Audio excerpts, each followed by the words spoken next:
شاہ میر اپنے من کی پیاس بجھا کر ہی پیچھے ہٹا تھا۔ یہ کیا بدتمیزی تھی؟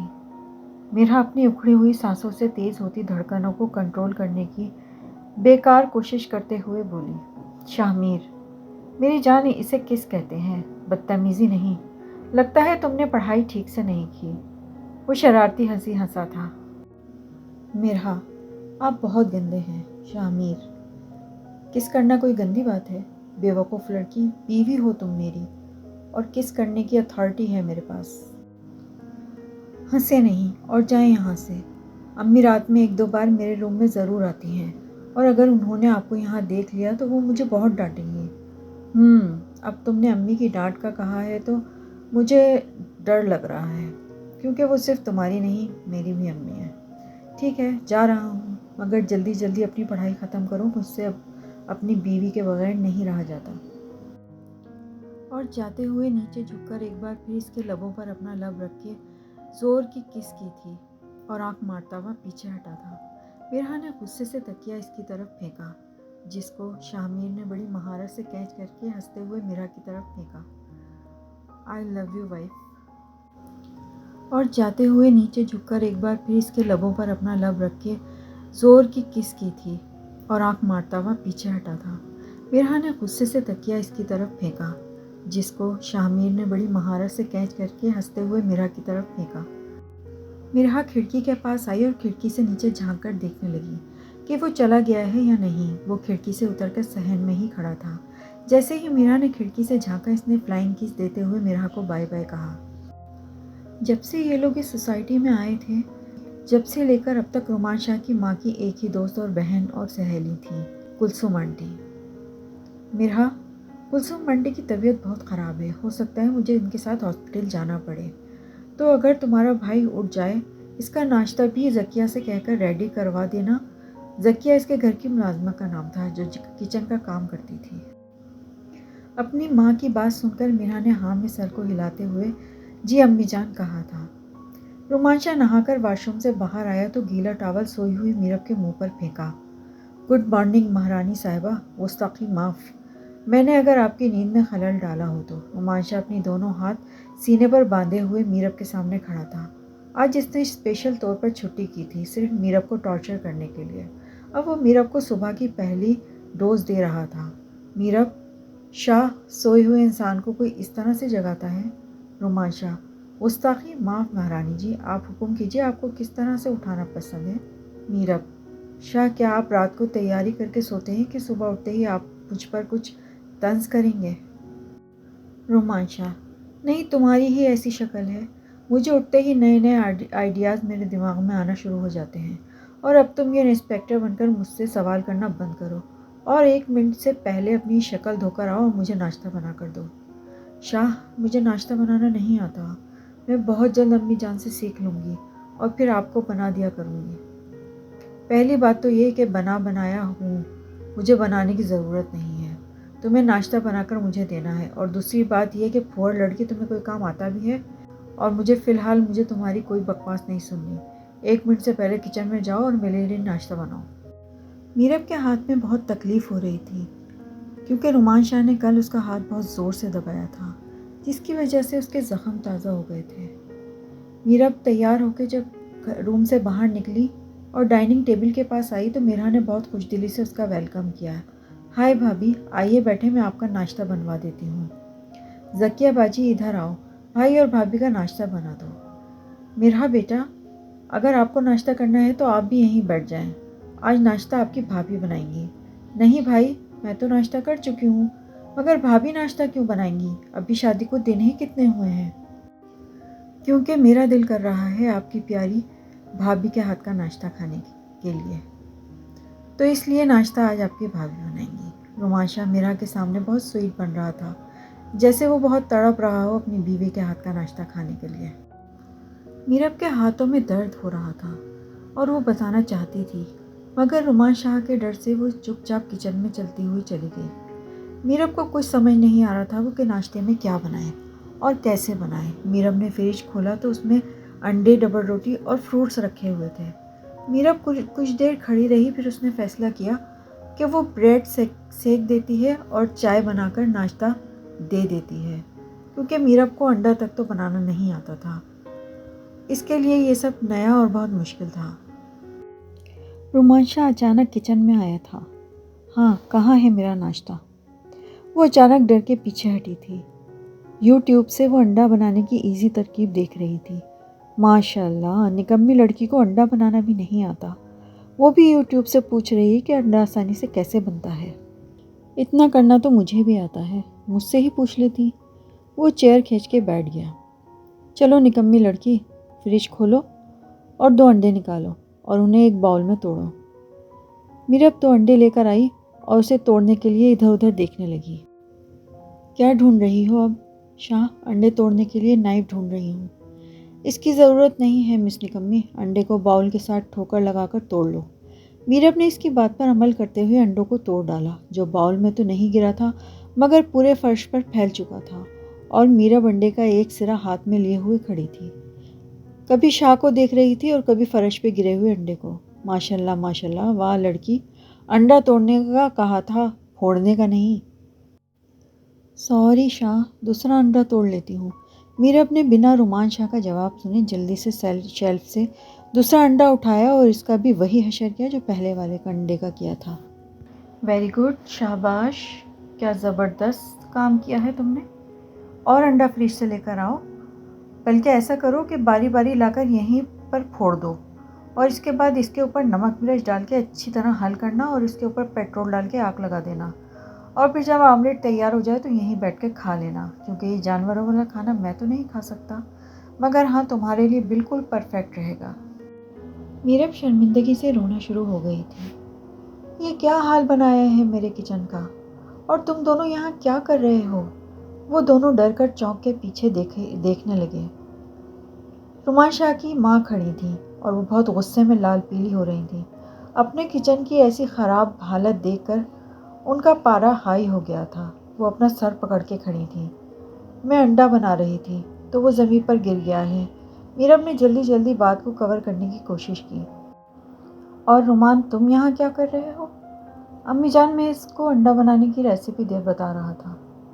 ہاں، میں دیکھ رہی ہوں تم دونوں کا انڈا کافی اچھا بنا ہے، ہمارے کچن کو کافی پسند آیا ہے۔ اب اگر تم لوگوں کا انڈا بن گیا ہو تو تم لوگ اپنے کمرے میں جاؤ۔ انڈے کے چھینٹوں سے تم لوگوں کے کپڑے بھی گندے ہو رہے ہیں، جاؤ جا کے صاف کرو، میں تم لوگوں کے لیے ناشتہ بنواتی ہوں۔ حد ہو گئی، ذرا سا باہر کیا گئی، تم لوگوں نے تو یہاں حشر ہی مچا دیا۔ وہ میراب پہ غصہ کر رہی تھی کہ وہ بول کے گئی تھی کہ ان کا ناشتہ بنا دینا، پھر بھی اس نے ان کا ناشتہ نہیں بنوایا۔ امی جان، اس کی کوئی غلطی نہیں ہے، اور نہ ہی اب میں میرا کی ذمہ داری ہوں۔ وہ میرا ناشتہ کیوں تیار کروائے گی؟ اب میں آپ کی بہو کی ذمہ داری ہوں، تو اسے اس کی ذمہ داریاں اٹھانے دیں۔ رومانشا، اسے تھوڑا ٹائم دو، وہ سیکھ جائے گی سب اور رکھا کرے گی تمہارا خیال، کیوں فکر کر رہے ہو؟ میرب یہ سب سن کے رونے لگی تھی۔ رومانشا کی ماں کو اور غصہ آیا اور انہوں نے اس پہ بہت غصہ کیا اور میرب کو کہا کہ جاؤ تم اپنے کپڑے چینج کرو اور تیار ہو کے آؤ اچھا سا۔ رومانشا اپنی امی جان سے اپنی خاطر تواضع کروانے کے بعد میرب کے لیے اپنے دماغ میں غصہ لیے ہوئے روم میں آیا تھا۔ میرب ڈریسنگ روم کے سامنے کپڑے چینج کر کے کھڑی ہوئی اپنی ساس کا حکم مان کر تیار ہو رہی تھی۔ میرب نے پرپل کلر کا بلاؤز اور اس پر کام والی کرتی پہن کر کاندھے پر بڑا سا دوپٹہ لٹکایا ہوا تھا۔ رومانشا روم کے اندر داخل ہوا تو اس کی پہلی نظر میرب پر پڑی تھی، جو اس وقت بہت ہی خوبصورت لگ رہی تھی، مگر رومانشا اس وقت اپنی ماں کی باتوں سے تپا ہوا روم میں اندر آیا تھا۔ وہ میرب کی طرف بہت گہری نظروں سے دیکھتا ہوا اس کی جانب اپنے قدم بڑھا رہا تھا۔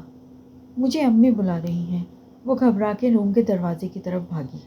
رومانشا میرب کے ارادے کو بھانپتے ہوئے میرب کے سامنے آ کے کھڑا ہوا۔ کہا، پہلے امی جان کے بیٹے کی بات تو سن لو۔ اسے بازو سے کھینچ کر بیڈ پہ پھینکا تھا۔ شاہ، یہ کیا کر رہے ہیں آپ؟ تم بیوی ہو میری، یار تمہارے حقوق ادا کرنے کا دل کر رہا ہے۔ شاہ، آپ ایسا نہیں کر سکتے، میرب نے کانپتی ہوئی آواز سے کہا اور بیڈ پر سرکتے ہوئے پیچھے کی طرف ہونے لگی۔ بہت شوق ہے نا میری بیوی بننے کا، تو چلو آؤ آج تمہیں شوہر کے سارے حقوق بتاتا ہوں۔ پوری طرح سے بیوی تو تب بنو گی نا جب میرے سارے حقوق ادا کرو گی، اس کے بعد تم بھی سارے حقوق لے لینا مجھ سے۔ وہ یہ بولتا ہوا اس کی گردن پہ جھکا تھا اور اپنے دانت اس کی نازک سی گردن پہ گاڑ دیے تھے۔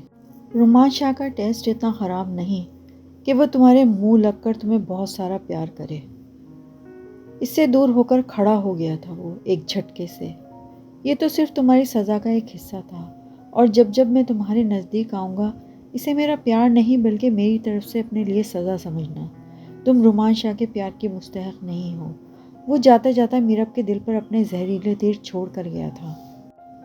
وہ اپنا منہ تکیے میں چھپائے رونے لگی۔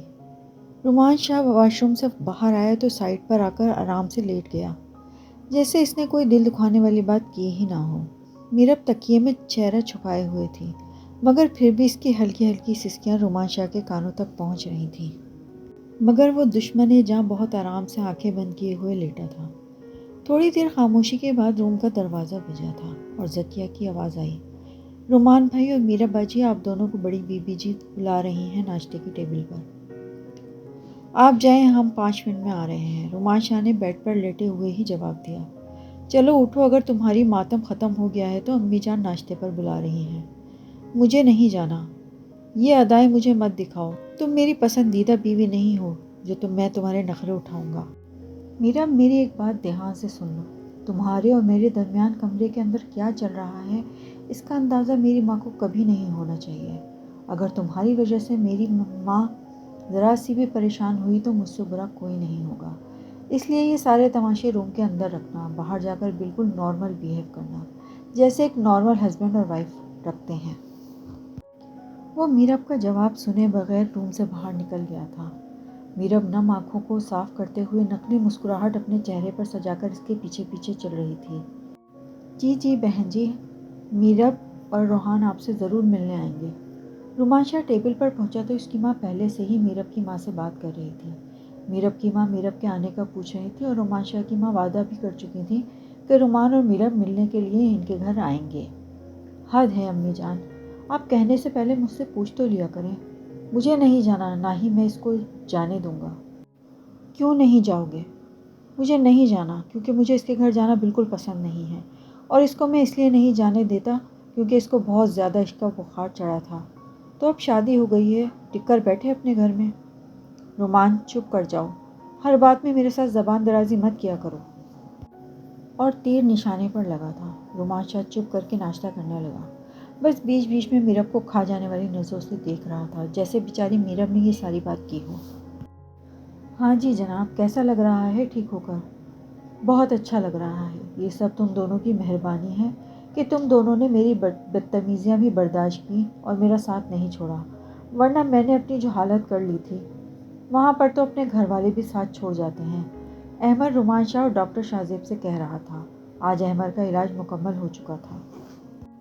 چل چھٹ دے یار، ہن رلا کے ہی سانس لے گا کیا؟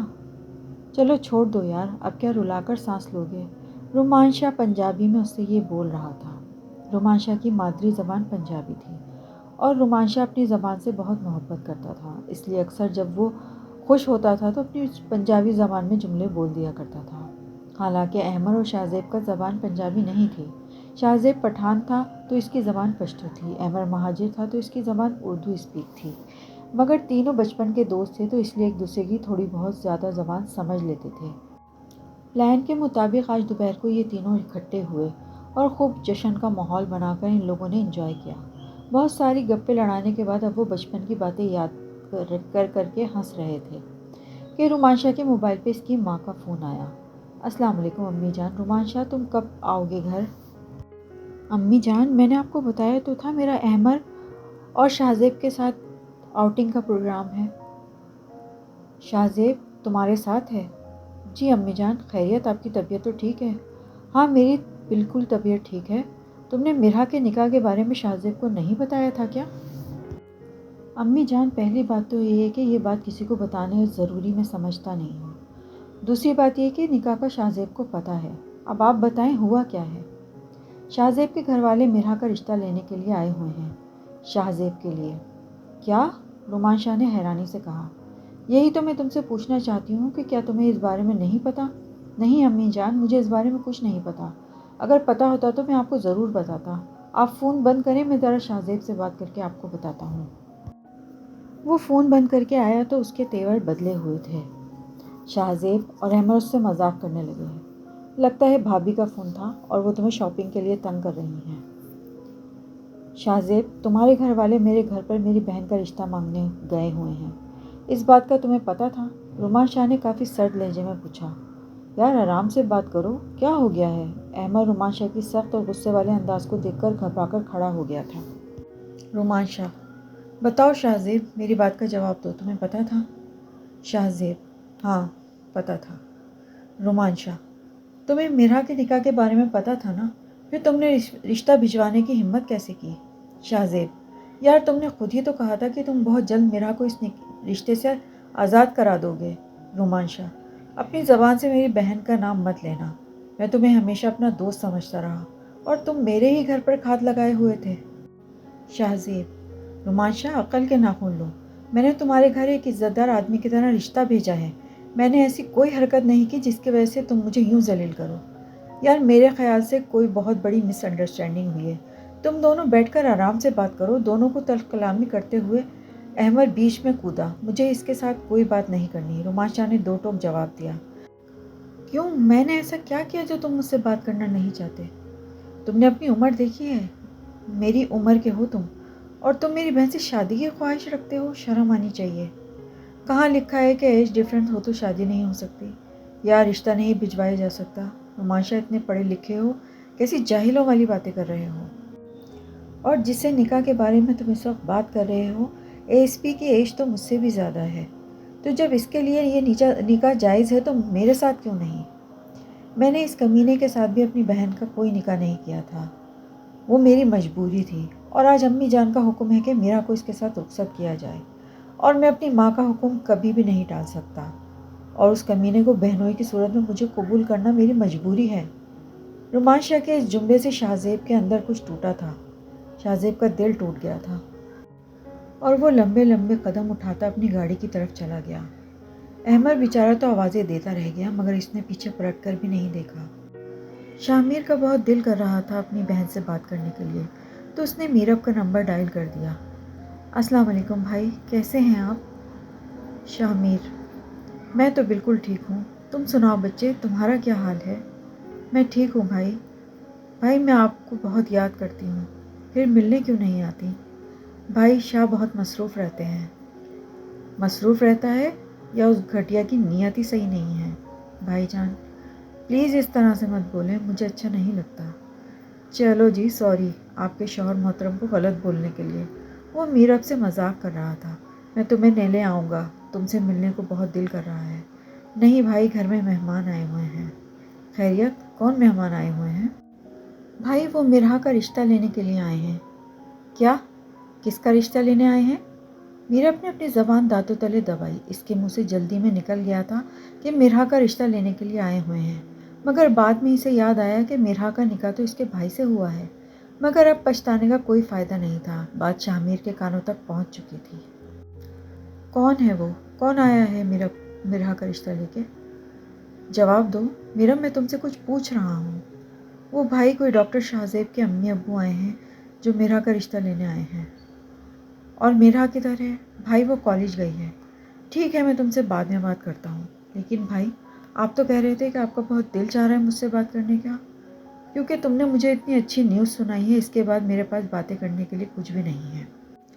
شاہ میر کے غصے سے نسیں پھٹنے والی ہو رہی تھیں، وہ جھٹکے سے اپنے آفس کی چیئر سے اٹھ کر کھڑا ہوا، اپنا موبائل اٹھا کر اپنی جیب میں ڈالتا ہوا فل یونیفارم میں ہی نکل کر اپنی جیپ میں آ کر بیٹھ گیا۔ اس کا رخ سیدھا مرحا کے کالج کی طرف تھا۔ پولیس والا تھا وہ، اپنے طریقے سے اس نے مرحا کی ہر خبر جمع کر کے رکھی ہوئی تھی، جیسے کہ مرحا کا کالج کدھر ہے۔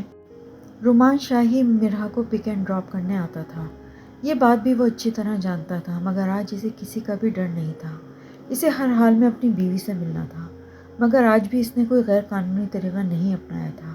آخر ایک پولیس والا تھا، قانون کے دائرے میں رہ کر ہی کام کرنا اچھا لگتا تھا اسے، اس لیے جیسے ہی میرب کا فون بند ہوا اس نے رومان شاہ کی ماں کو فون ملایا، اور بنا ان کا جواب سنے سلام کہنے کے بعد اس نے یہ کہا تھا کہ وہ آج مرحا کو کالج سے پک کر کے کچھ دیر کے لیے اپنے ساتھ گھمانے کے لیے لے جائے گا، اور آپ اپنے بیٹے کو سمجھا دیجیے گا کہ کسی بھی طرح کا تماشا کریٹ نہ کرے۔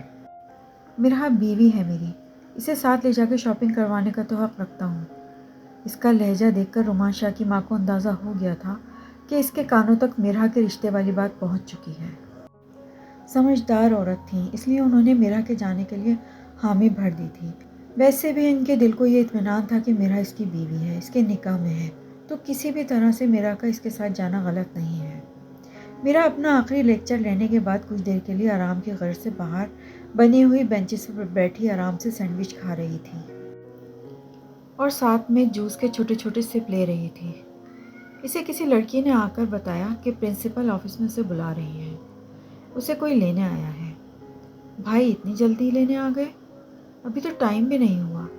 وہ سینڈوچ اٹھا کر پرنسپل کے آفس کی طرف چل دی اور پرنسپل سے اجازت لے کے جب وہ روم کے اندر داخل ہوئی، لیکن وہ پرنسپل کے ساتھ بیٹھی ہوئی ہستی کو دیکھ کر بیچاری کے ہاتھ میں پکڑا ہوا سینڈوچ بھی زمین پوش ہو گیا۔ ویسے اس بندے کو دیکھ کے خود وہ بھی زمین پوش ہو جاتی تو حیرت نہیں تھی۔ آؤ آؤ بیٹا، آپ نے بتایا ہی نہیں کبھی کہ آپ کا نکاح ہمارے شہر کے ایس پی شامر صاحب سے ہوا ہے۔ میرا بنا جواب دیے الٹے قدم پیچھے بھاگ رہی تھی۔ واپس آؤ۔